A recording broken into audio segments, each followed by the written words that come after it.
Thanks, Philip, and good evening, everybody. Let me start by making two general points before I go on to some specifics about the Rhodes Scholarship. Yeah, that's right, 2, not 3. I've got over my Rhodes Scholarship training. The first is that if you do have the opportunity to travel, to study overseas, particularly at one of the great world universities or a university that is the expert, the place to go in your area, it is an opportunity to be seized. My time at Oxford, my husband and I ended up spending about 5 years there in total, was transformative, enjoyable, irritating and maddening, certainly intellectually stretching. I made friends who are still friends to this day. I had a baby. These are great opportunities if you can take them. The second thing I'd like to say is that we have a fabulous educational system in this country. And the people who do well in Australia do really well overseas. And the sad thing is that there are many more such people than there are scholarships that enable international study. So I, on the one hand, would absolutely encourage you to reach out and to do your best and to try for one of these scholarships. And I would also simply warn you, as somebody who has observed the Rhodes Committee as the Honorary Secretary, I'm not involved directly in the decision making, and also been on a couple of other scholarship selection committees. It is both inspiring to see how brilliant the candidates are, and it is heartbreaking when we say no to people who we know would thrive, who we know are brilliant, who we see their commitment, whose community service has been exemplary. So you do need some resilience to go into this process. And I would also say, if you win one of these scholarships, it's wonderful. If you do not, try and use it as a learning experience. Certainly understand that it still might mean that you're an exceptional person who could absolutely benefit from overseas study. So have a plan A, B, C, D and E in terms of what universities you want to study for at. Apply for every scholarship that might get you there. Apply for little scholarships you can put the money together for. Apply for big scholarships. Think about the extent to which you can self-fund. Well, the Rhodes Scholarship is a name that's known to many people. This is some information that's taken from the website of the Rhodes Trust. Very self-aggrandising in some ways. One of the things that I did want to draw your attention to, though, is that wonderful list of countries from which Rhodes Scholars come. And this is one of the things I really enjoyed during my time as a Rhodes Scholar, was the opportunity to meet with people from all around the world. I'm a lawyer, so often particularly people from a legal background. One of the things that the Rhodes looks for, I suppose, is people who can talk. Nobody does small talk like a bunch of Rhodes Scholars. So as soon as you had a party or a reception, cocktails, and they often do these sorts of things, you were pulled together and talking to people who had really interesting careers and backgrounds and educational experiences from all over the world. And there's plenty more information on the Rhodes website about that. There's some of the nuts and bolts. It is one of the more generous scholarships. It is a scholarship that will simply make it possible for most people to travel.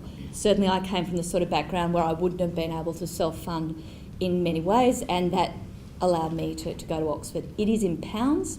In times of currency fluctuation, that's a really important thing. The group of Australians that I knew when we were at Oxford, we went at a stage where the Australian dollar plummeted in value, and that was quite difficult for them. Just something to be conscious of when you're looking at different scholarships. The selection criteria for the Rhodes is set out in the will of Cecil Rhodes, and the most famous one is not in fact there. I suspect most of you think you really have to be good at sport to be a Rhodes Scholar. That's the one that everybody knows, and when you look at the actual selection criterion, they don't expressly say that. So the 4 are literary and scholastic attainment. That means we're looking for people who have a good academic track record.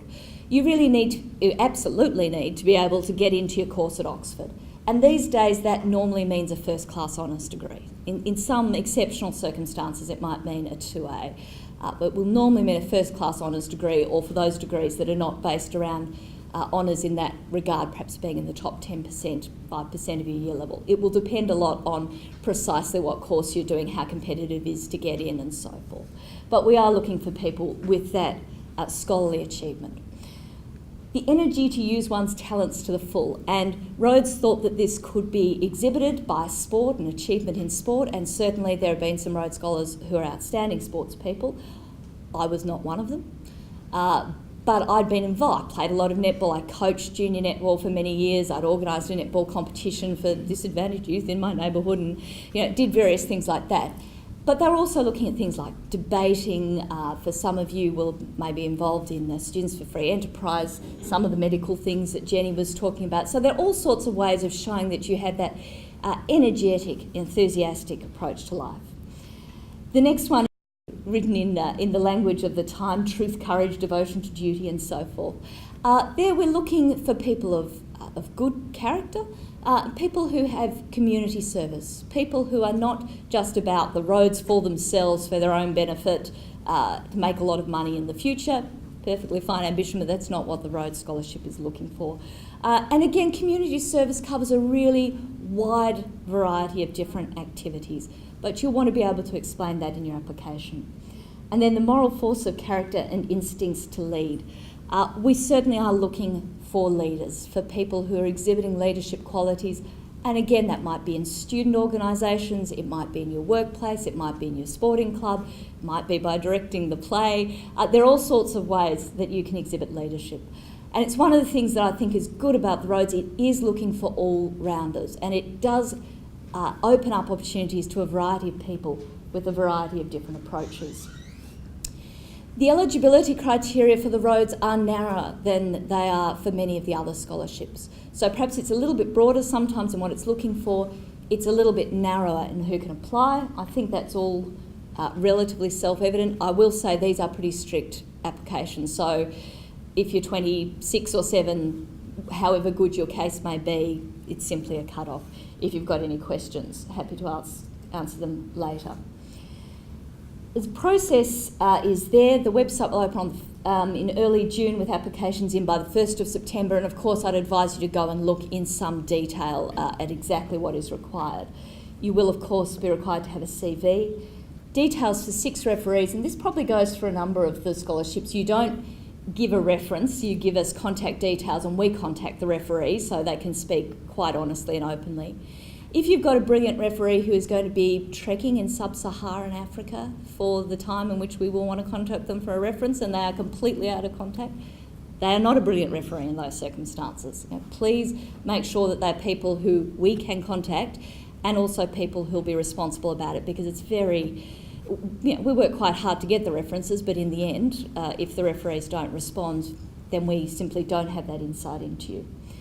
And finally, a personal statement that must be, and this has become an even stronger emphasis over the last 12 months, it must be your own work. And that is to your benefit as well. Sort of mass-produced type of, this could apply to anyone, personal statements really don't cut through. You see all sorts of personal statements that are good. There's no single way of doing it. There's no cookie cutter. But we want to get a sense of who you are. What your values are, why you want to go to Oxford, what you'll do there, what you'll do when you return from Oxford, how you'll make a difference. Some previous winners up there, some of them will be well known to you, some of them less so. There are many of us who have become academics, professors, people who are working in hospitals. So again, you don't have to think, if I'm not going to become Prime Minister or a Nobel laureate, I can't possibly be a Rhodes Scholar. We just tend to like to put on PowerPoints the ones who've done well. But certainly, sometimes people get a bit overwhelmed by that. Please don't get overwhelmed by that.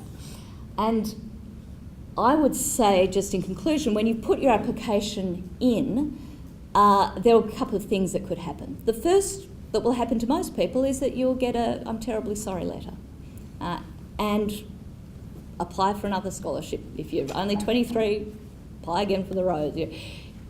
Keep having a go at it. For the people who are shortlisted, there will be a first round interview.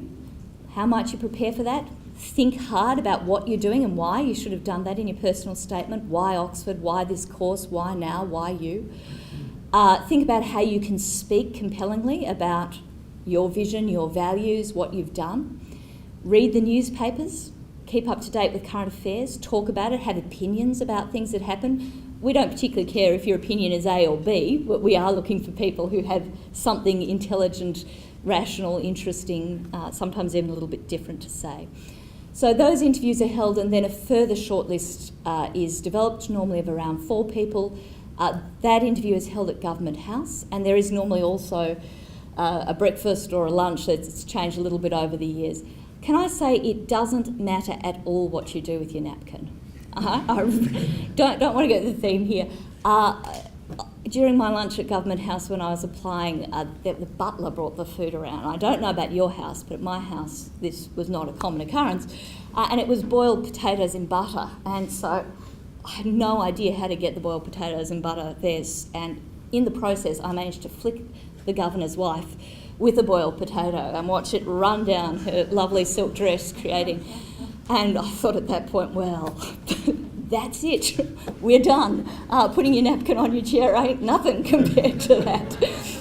Nobody is looking for you to be little Lord Fauntleroy, all right? We're looking for people, of course, who are able to maintain a good conversation at dinner table and so forth. Don't worry if you pick up the wrong fork, if you put the napkin in the wrong place, and I'm absolutely sure that applies for all the other scholarships as well. We want great people, smart, committed, leaders, people who want to give back to the community. That's what we're testing for. We want to see you at your best. And I do want to emphasise this on behalf of committees. We're not looking to trap you or trick you or make you feel bad or make you feel foolish. We want you to do brilliantly. We want to see your very best side. We are actually on your side, even though it might not always feel like it at the time. We have to make some hard decisions at the end of that process. But really, we do want to send great Australians over to these great universities to have wonderful experiences and contribute to either the Australian or the international community after that. We've got some flyers. I was a little late. You'll find if you do get a Rhodes Scholarship, you'll hear a lot. You don't have to be a Rhodes Scholar too. It turns out you don't have to be a Rhodes Scholar to do pretty much everything, including finding the right theatre. So I was a little bit late, but I do have a series of flyers, and I'm just going to ask Joan if you could give a little wave there. Joan in the red jacket, who's been working on the Rhodes for ages, so she's very good at all the details, and if you've got some of the questions about that afterwards, she and I will both be here and very happy to talk to you. Thank you.